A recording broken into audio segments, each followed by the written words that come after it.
হারামের সঙ্গে যাদের বসবাস বা হালাল হারামের ধার ধারে না, কিন্তু হারাম কাজগুলো করে যায় অনবরত, এদের সঙ্গে তুলনা করা হয় ওই সমস্ত মহিলাদেরকে সাধারণত যাদের আইডেন্টিটি বা পরিচয় হচ্ছে সিঙ্গল মাদার ফ্যামিলি।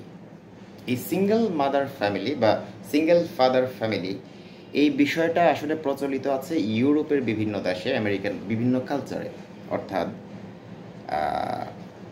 ওরা অবাধ মেলামেশায়, সামাজিকভাবে শারীরিক ক্ষেত্রে অবাধ মেলামেশায় বিশ্বাস করে। তো এই সমস্ত ক্ষেত্রে অনেকের মেয়েদের হয়তো বাচ্চা হয়ে গেল, বাবার কোনো খবর নাই, তখন ওরা বলে যে সিঙ্গেল মাদার ফ্যামিলি, এটা ওদের কাছে কোনো সমস্যা না। কিন্তু আমাদের দেশে মেজরিটি যেখানে মুসলিম, এবং আমাদের একটা ঐতিহ্য রয়েছে, সততার ঐতিহ্য রয়েছে, এবং কি বলে অনেকটা ইসলামিক ঐতিহ্য রয়েছে, সেই সমস্ত ক্ষেত্রে এই বিষয়গুলো স্বাভাবিক না, এটা বৈধ না। কিন্তু অতিমাত্রায় স্মার্ট হওয়ার কারণে, অতিমাত্রায় স্মার্টনেস দেখাতে গিয়ে ওই 14 ফেব্রুয়ারির অ্যাক্সিডেন্টের কারণে দেখা যায় ঠিক 10 মাস পরে, অর্থাৎ ডিসেম্বর মাসে এই সমস্ত লোকেদের কিছু কিছু জন্ম হয়ে থাকে। তো এদেরকে যখন আমরা বলি সিঙ্গেল মাদার ফ্যামিলি, বাংলায় ঐতিহ্যগতভাবে এই বাংলাটাকে যদি আঞ্চলিক ভাষায় রূপান্তর করা হয় বা বিশেষণে দাঁড় করানো হয়, তাহলে এই সমস্ত লোকেদেরকে বলা হয় মাদার চোদ। এটা বললাম এই কারণে যে অবৈধ বিষয়ের সঙ্গে জড়িত থাকা লোকজন কারা বেশি, যারা দুনিয়াতে এসছে অবৈধভাবে। ইদানিং আমাদের সামাজিক যোগাযোগ মাধ্যম, সোশ্যাল মিডিয়া যেগুলো আছে, যে প্ল্যাটফর্মগুলো আছে, তার মধ্যে একটা বড় প্ল্যাটফর্ম হচ্ছে ইউটিউব। এখন একটা ছেলে যেরকম তার শিক্ষকের কাছে গিয়ে বললো যে স্যার, আপনি জীবনে একবার বলেছিলেন আমাকে যে তুই জীবনে কিচ্ছু করতে পারবি না, অথচ আমার এখন স্যার 3টা চ্যানেল আছে, 3টা চ্যানেলের মালিক আমি, 3টা আইডির মালিক আমি। এরকমভাবে প্রতিষ্ঠিত ওই সংবাদ প্রচারক যারা আছে ইউটিউবে চ্যানেল খুলেই সংবাদ প্রচার করছে, অমুক নিউজ তমুক নিউজ। তো এখন তো আর আসলে এগুলো প্রচার করতে গেলে তেমন কোনো শিক্ষার দরকার হয় না। অথচ একটা সময় ছিল যখন এই সংবাদ প্রচার করার ক্ষেত্রে, সংবাদ লেখার ক্ষেত্রে জার্নালিজম পড়তে হতো। আমরাও যখন গ্র্যাজুয়েশন লেভেলে ছিলাম তখন আমরাও পড়িয়েছি যে গ্র্যাজুয়েশন লেভেলের ইংরেজির একটা কোর্সই ছিল যে হেডলাইন কীভাবে লিখতে হয়, হেডলাইনের কতগুলি বিশেষণ আছে, তারপর হচ্ছে ইনফরমেশন ফ্লো আছে, ফ্লোগুলো মেনটেন করতে হয়। কিন্তু এখন এগুলো লাগে না। এখন ওই যে কি বলে, যারা যারা এই সমস্ত খবরগুলো ছাপছে, যার সঙ্গে বাস্তবতার কোনো সম্পর্ক নেই, পুরো সমাজকে বিভ্রান্ত করছে, কয়েকটা ভিউ, লাইক, কমেন্ট আর টাইমিং এর মাধ্যমে কিছু টাকা কামানোর জন্যে এরা যেইভাবে তথ্যের বিকৃতি ঘটাচ্ছে, এদেরকে আসলে সংজ্ঞায়িত করা হয় ডেসপিকেবল মাদারচোদ বলে।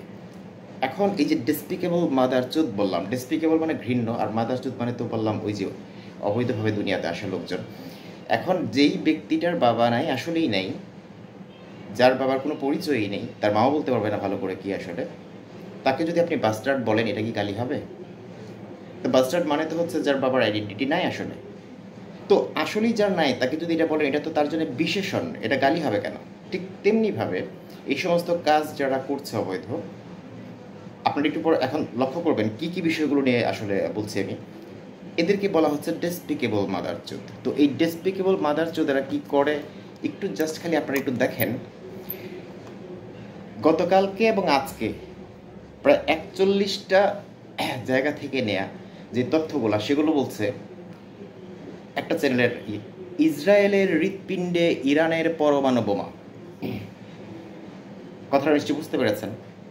ওই সংবাদ চ্যানেলটা বলছে যে ইসরায়েলের হৃৎপিণ্ডে ইরানের পরমাণু বোমা, পারমাণবিক হামলা হয়ে গেছে।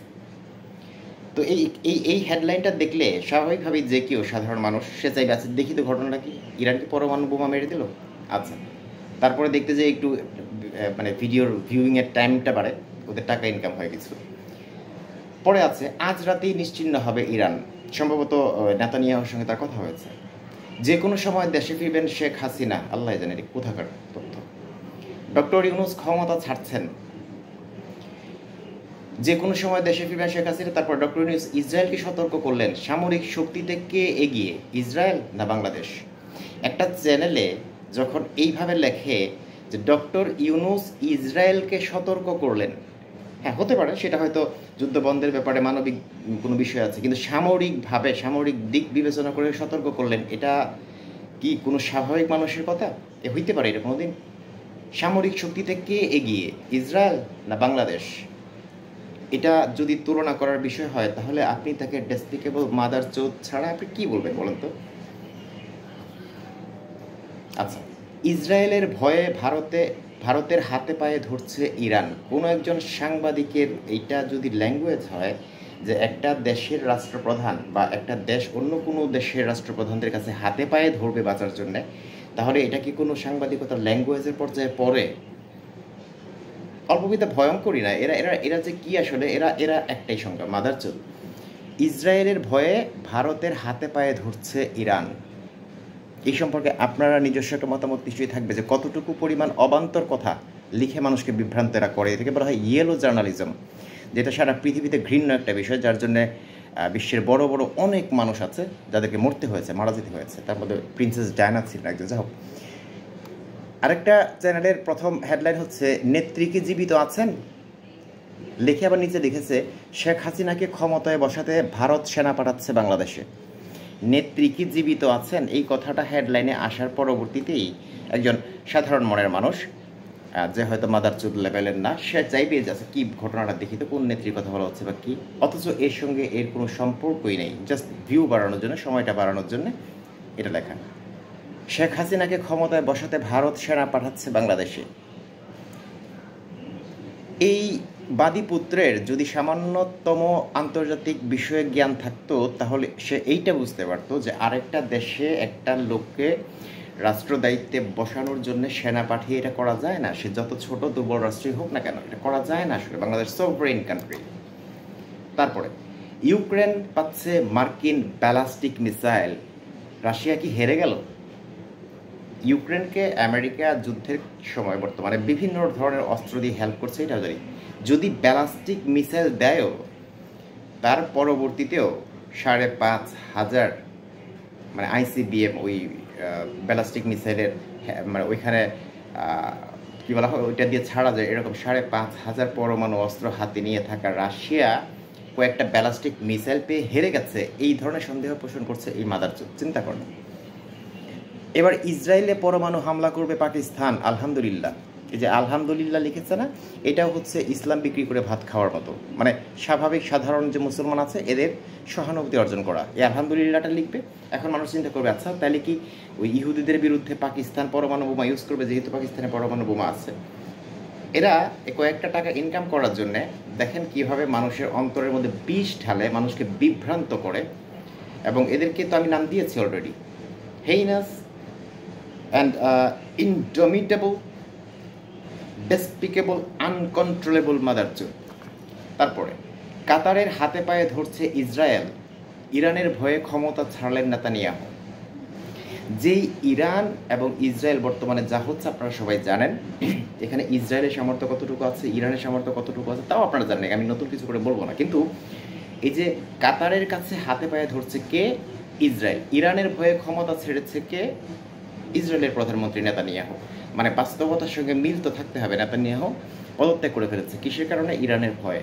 আচ্ছা, তারপরে নেতানিয়াহুকে পাত্তাই দিল না ডক্টর ইউনুস। আচ্ছা, জাতিসংঘের যে এবারের যে কনফারেন্সটা গেছে সেই কনফারেন্সে ডক্টর ইউনুস বাংলাদেশের রাষ্ট্রপ্রধান হিসেবে অত্যন্ত সম্মানিত আসনে বসেছেন, বাংলাদেশকে বসিয়েছেন, দ্যাটস ট্রু। কিন্তু এই নেতানিয়াহুর সঙ্গে ডক্টর ইউনুসকে তুলনা করার কি কারণ, এর কোনো মানে আমি খুঁজে পেলাম না। এরা হচ্ছে অল্পবিদ্যা ভয়ঙ্করিত বটেই, এরা হচ্ছে ডেসপিকেবল। পরের কথাটা পরেরটাই বলবো। আচ্ছা, আগামী মাসেই ইমাম মাহদির আগমন। আচ্ছা, এবার আপনারা বলেন তো যে একে যদি আমি বলি যে মাদারচোদ, ডেসপিকেবল মাদারচোদ, হেইনাস মাদারচোদ, তো এটা কি ভুল হবে ভাই? আগামী মাসে ইমাম মেহেদি পৃথিবীতে আসবেন।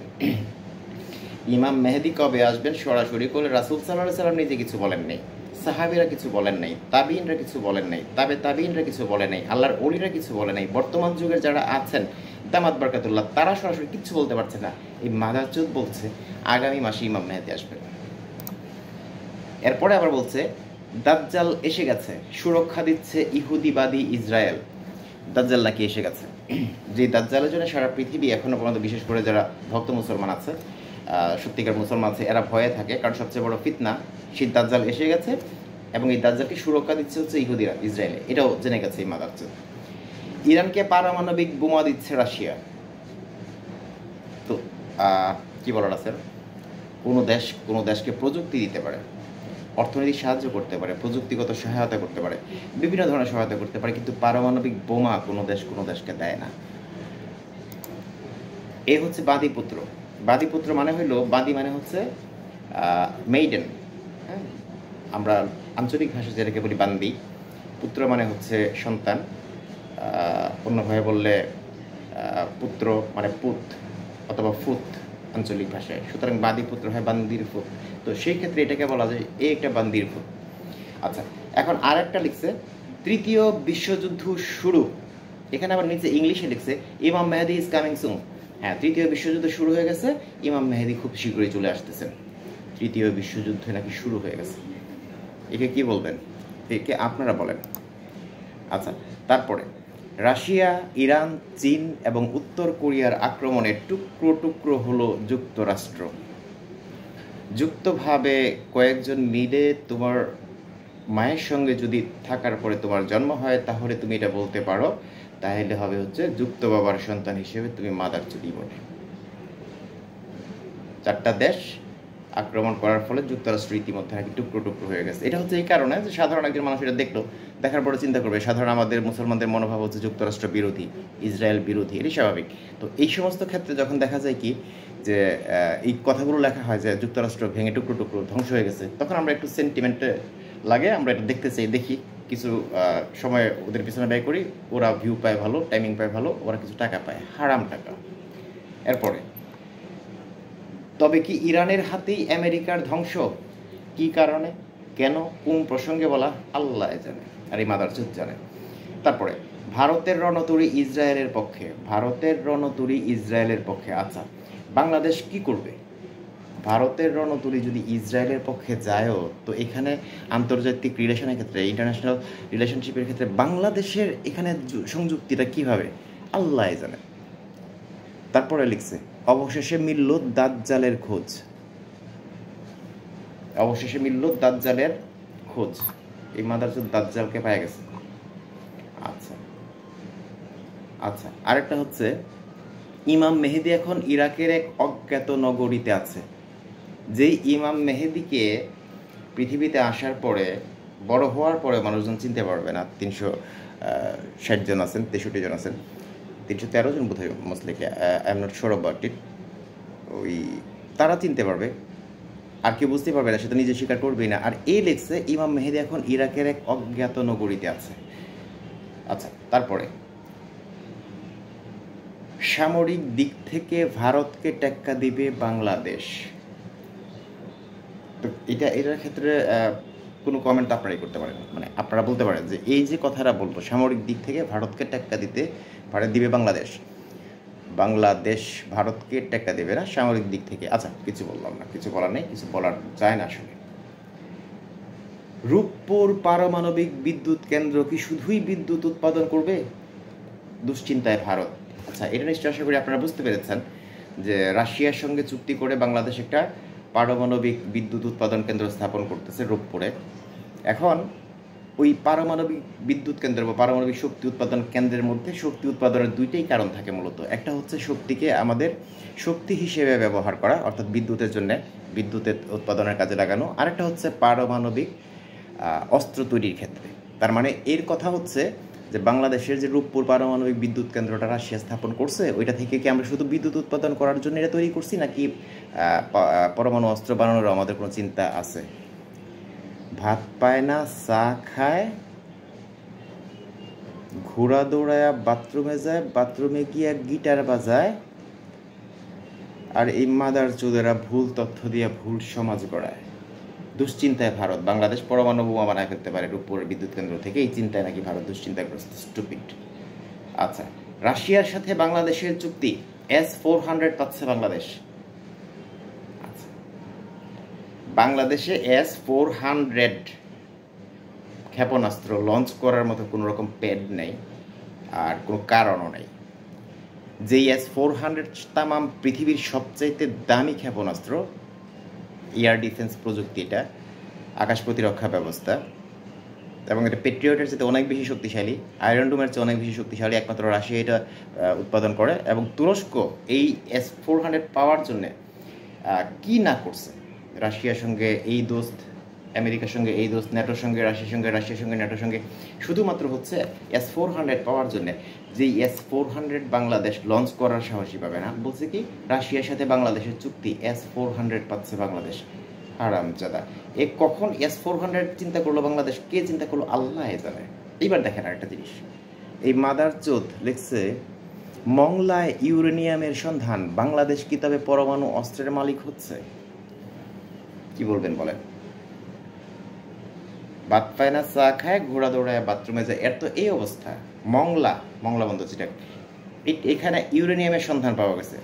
এখন ইউরেনিয়াম যেহেতু পারমাণবিক বোমা তৈরির ওয়ারহেডের ক্ষেত্রে ব্যবহৃত হয়, পারমাণবিক বোমা তৈরি শক্তি উৎপাদনে ব্যবহৃত হয়, সেই জন্য স্টুপিডে বলতেছে যে বাংলাদেশ কি তবে পরমাণু অস্ত্রের মালিক হচ্ছে? বিপাকে ভারত।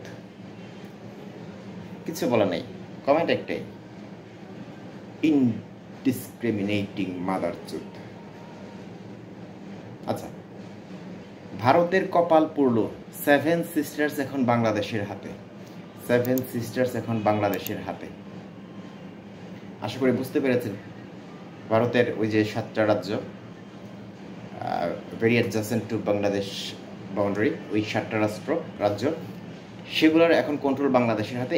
এইটাই বলতে চাচ্ছে আগামী বছরের মধ্যে ভারত পাকিস্তান যুদ্ধ শুরু। আচ্ছা দেখেন, লিখছে ভিডিও দিয়ে, এই ভিডিওটার মধ্যে আবার যে দৃশ্যটা মানে দেয়া হয়েছে, ওই দৃশ্যটা হচ্ছে, সবগুলো দৃশ্য হচ্ছে ওই যে ইরানের এইবার পরশুদিন যে আক্রমণটা করলো ইসরায়েলে, ওই ক্ষেপণাস্ত্রের। এখানে লিখছে রকেটের আঘাতে জ্বলছে ইসরায়েল, আমেরিকার কাছে আশ্রয় প্রার্থনা। কার আশ্রয় প্রার্থনা? কি আশ্রয় প্রার্থনা করে? ইসরায়েলি লোকের আমেরিকার কাছে আশ্রয় প্রার্থনা করছে। রকেটের আঘাতে জ্বলছে, কোনটা রকেট কোনটা ক্ষেপণাস্ত্র এটাও জানে না। ইমাম মেহেদী এখন ইরাকের অজ্ঞাতনাগরিতে। বাহ, ফাইন। আমেরিকায় কিম জং উনের ক্ষেপণাস্ত্র হামলা। এবার চিন্তা করেন, এই যে কথাগুলো বলতেছি না, এই কথাগুলো বলা, মাঝে মাঝে ওদের সম্পর্কে কিছু বিশেষণ ব্যবহার করা, এই মাদারচোদ মাঝে মাঝে কালাকালের মতো করে বিশেষণগুলো ব্যবহার করা, এর একটা কারণ আছে। দীর্ঘ একটা সময় যাবৎ দেশের সংবাদ সোর্স যেটা, ওয়ান অফ দ্য সোর্সেস হচ্ছে এটা একটা সোর্স, তার মধ্যে এই সমস্ত খবর যদি এইভাবে আসে, তাহলে আপনাকে যাচাই বাছাই করতে হবে, আপনার মগজ খাটাইতে হবে যে আসলে কোনটা ঠিক কোনটা ব্যাঠিক। তার মধ্যে 75% আপনি যখন দেখবেন যে এই সমস্ত মানে অ্যাবসার্ড কিছু তথ্যে পরিপূর্ণ, তখন আপনার একটা সময় যে তাদেরকে আসলে কিছু না কিছু বলতে ইচ্ছে করবে, সেটার বহিঃপ্রকাশ হচ্ছে এই কথাগুলো। আমেরিকায় কিম জং উনের ক্ষেপণাস্ত্র হামলা। এখন কি করবে আমেরিকা? আবার নিচে মানে আন্তর্জাতিক করার জন্য ইংলিশে লেখা আছে America six help to Russia. America নাকি রাশিয়ার কাছে হেল্প চাইছে। চিন্তা করেন অবস্থানে, যাদের মধ্যে সাপে নেওয়ালে সম্পর্ক, পৃথিবীর 2 পরাশক্তি, বলছে আমেরিকা রাশিয়ার কাছে হেল্প চাইছে। কিম জং উন রাশিয়াতে আমেরিকা হামলা করে ফেলছে অলরেডি। আচ্ছা, রাশিয়া কি ইউক্রেনে পরমাণু হামলা করলো? ছবিতে বিস্তারিত একটা ছবি দেওয়া হয়েছে। ওই ছবিতে, এটা আমিও দেখেছি গতকালকে, এই ছবিটার মধ্যে ক্যাডমিনাল একটা উপাদানের তৈরি রাশিয়ার একটা বোমা, এবং এই বোমার একটা বিশেষ বৈশিষ্ট্য হচ্ছে যে এটা মাশরুমের মতো ছড়ায় যায় উপরের উপরে।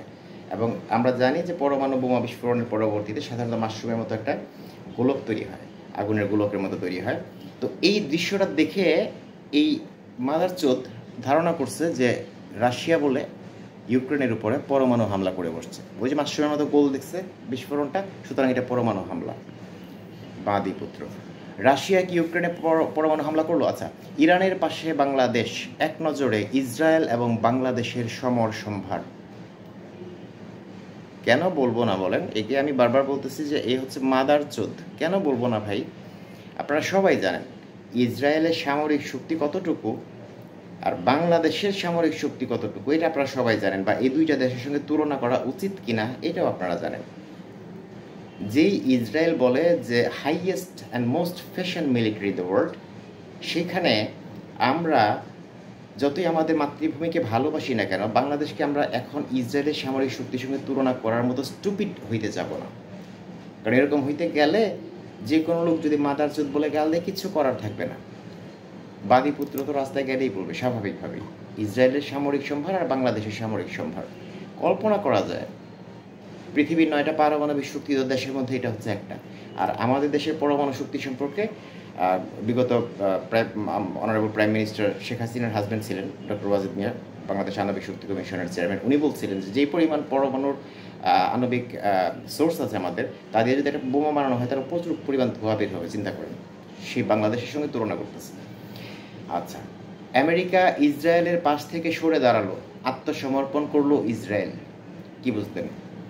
যদি আপনি মনে করেন যে ইউটিউব দেখতেছেন, তো একটা খবরের চ্যানেলের মধ্যে দেখলেন যে কোনো একটা চ্যানেল বলতেছে, আমি নামটা বলতেছি না এই কারণে, কারণ এদের সম্পর্কে আমার কথা আছে। এদের বেশিরভাগ, আমি 41টা চ্যানেলের লোকের মধ্যে, 41 জন প্রেজেন্টারের মধ্যে আমি 8 জনকে পেয়েছি যাদের জন্ম হয়েছে বিভিন্ন মাসে, কিন্তু বাকি বেশিরভাগের জন্ম হয়েছে ওই ডিসেম্বরের 2 থেকে 28 তারিখের মধ্যে। এই যে বললাম না 14 ফেব্রুয়ারি অ্যাক্সিডেন্ট। আমেরিকা ইসরায়েলের পাশ থেকে সরে গেছে, আত্মসমর্পণ করেছে ইসরায়েল। আপনাদের কি মনে হয় ইসরায়েল আত্মসমর্পণ করেছে কবে? আচ্ছা, ফাতাহ 2 ক্ষেপণাস্ত্র হামলায় নিহত নেতানিয়াহু এবং তার ছেলে। বা অলরেডি ইসরায়েলের প্রাইম মিনিস্টার এবং তার ছেলেকে হত্যা করে ফেলছে। কিভাবে? ওই যে পরশুদিন গেল ইরানের অ্যাটাক, মিসাইল অ্যাটাক, 181 মিসাইলস। তো এটা সবাই যেহেতু জানে, একটা কথা আছে না যে একজন লোক প্রথমে করে কি 99টা সত্য কথা বলে, যে ভাই 2 এ 2 4 হয়, ভাই বাংলাদেশের রাজধানী ঢাকা, এরকম করে 99টা সত্য কথা বলে, আর 100 নম্বর কথাটা করে কি তার আসল কথা, সে সেটা মিথ্যা কথা বলে। অর্থাৎ ওই মিথ্যা কথাটা যাতে মানুষ ওই 99টার কারণে গ্রহণ করে নেয় সত্য হিসেবে। ঠিক তেমনি ওই যে আমরা সবাই জানি যে ইরান আক্রমণ করছে এবং ফাতাহ ক্ষেপণাস্ত্র দিয়ে আক্রমণ করছে, বড় ধরনের আক্রমণ হয়েছে। এখন সে লিখছে ফাতাহ 2 ক্ষেপণাস্ত্র হামলায় নিহত নেতানিয়াহু এবং তার ছেলে। তো এইটা তো মানুষ জানে না। জানার জন্য কি করবে? এই খবরটা হয়তো দেখবে, ভিউ বাড়বে, টাইম বাড়বে, আর হারাম খাবে পরিবারকে নিয়ে, মাদার চোদ। তারপরে লেবাননে রাশিয়া চীন পাঠালো 1500 যুদ্ধ বিমান। আচ্ছা, লেবাননে পাঠাইছে, কে পাঠাইছে? রাশিয়া এবং চীন মিলে পাঠাইছে। কি পাঠাইছে? যুদ্ধ বিমান। কয়টা? 1500 যুদ্ধ বিমানকে ল্যান্ড করানোর জন্য যে ল্যান্ডিং ফিল্ড থাকা দরকার, সেইটাও লেবাননে নেই। এই হয়তো জানি না যে 1500 যুদ্ধ বিমানের মানেটা কি। মাদার চোদ। লেবাননে রাশিয়া চীন পাঠালো 1500 যুদ্ধ। হিরো আলমের উপর হামলায় ক্ষুব্ধ জাতিসংঘ, জামাতের উপর জাতিসংঘের হুঁশিয়ারি। কি বুঝলেন? এর আগে যেহেতু আমরা জানি যে হিরো আলমকে নিয়ে একটা ঘটনা ঘটছিল, আন্তর্জাতিকভাবে এটা একটা সমালোচনা করা হয়েছিল। হিরো আলমকে হিরো আলম হিসেবে চিন্তা করে না। It's a very common scenario that he is very common citizen of Bangladesh, citizen cannot be stricken by another citizen, এইটা হিসেবে দেখানো হয়েছিল যে একটা নাগরিককে হামলা করা যায়। কিন্তু এবার দিছে হিরো আলমের উপর হামলা, জাতিসংঘ ক্ষুব্ধ। তো অনেকে আছে না মাদার চোদ, হিরো আলমের পক্ষে কথা বলার লোকজন বা এর সঙ্গে হাসাহাসি করে মজা পাওয়ার লোকজন, এর এটা দেখবে, ফাইন। আচ্ছা, তারপরে নেতানিয়াহু, নিহত নেতানিয়াহু, আল্লাহ ছাড় দেন, ছেড়ে দেন না। কি বুঝলেন? ভিডিওটা দিয়া নেতানিয়াহু একটা শুয়ে আছে, একটা ছবি রাস্তার উপরে, এরকম রক্তাক্ত অবস্থায়, লিখছে নিহত নেতানিয়াহু, আল্লাহ ছাড় দেন কিন্তু ছেড়ে দেন না। এই মন্তব্যগুলো বারবার আর করতে পারে, ভালো লাগে না। আজ রাতেই ইসরায়েলের পরমাণু হামলা, আজকে রাতেই ইসরায়েলের পরমাণু হামলা। হ্যাঁ, জেনে ফেলছে। সারা পৃথিবীর চারদিকে ওই 250-300-র উপরে স্যাটেলাইট ঘুরতেছে, ওরা কিছু জানতে পারে না। বিশ্বের এত এত ইসরায়েলপন্থী দেশ প্রধান রয়েছে, ওরা জানে না। মাদার চোদ জেনে গেছে। হিজবুল্লাহর এক আঘাতে ইসরায়েলের 300 বিমান ধ্বংস। কি মনে হয় আপনাদের? এক আঘাতে 300 বিমান ধ্বংস ইসরায়েলের, এটা কি ধরনের আঘাত? পারমাণবিক আঘাত ছাড়া এটা কি হইতে পারে? এই জন্যে এদেরকে বললাম যে এরা হলো ডেসপিকেবল মাদারচোদ। এক ডেসপিকেবল মাদারচোদ হচ্ছে বর্তমানে যে শিক্ষা কারিকুলামগুলো চালু আছে, সেই শিক্ষা কারিকুলামকে যারা অনুমোদন দিয়েছে, যারা চালাইতেছে, যারা এটা তৈরি করার পিছনে কাজ করেছে, তারা। এর একটা কারণ হলো এইটা যে কোনো একটা শিক্ষা কারিকুলাম প্রবর্তন করতে গেলে, প্রণয়ন করতে গেলে একটা শিক্ষা কমিশনের দরকার হয়। কিন্তু শিক্ষা কমিশন ছাড়াই, শিক্ষা কমিশনের রিপোর্ট ছাড়াই পুরো কারিকুলামটাকে নিজের মতো পুরো চেঞ্জ করতে গিয়ে এই সমস্ত জায়গায় যারা গুগল থেকে কাট কপি পেস্ট করে এই জিনিসগুলো তৈরি করেছেন, সমর্থন করেছেন, পরীক্ষা পদ্ধতি বাতিল করেছেন, যেই সমস্ত তথাকথিত বুদ্ধিজীবী মাদারচোদেরা আছেন, ওই সমস্ত মাদারচোদকে নিয়ে পরবর্তী আরেকটা ভিডিও দিব। কারণ এরা হচ্ছে দেশ, সমাজ তথা সংস্কৃতির শত্রু। এরা মানুষকে ভুল শিক্ষায় শিক্ষিত করে, কুশিক্ষা দান করে। কোনো শিক্ষার দরকার নাই, দিও না।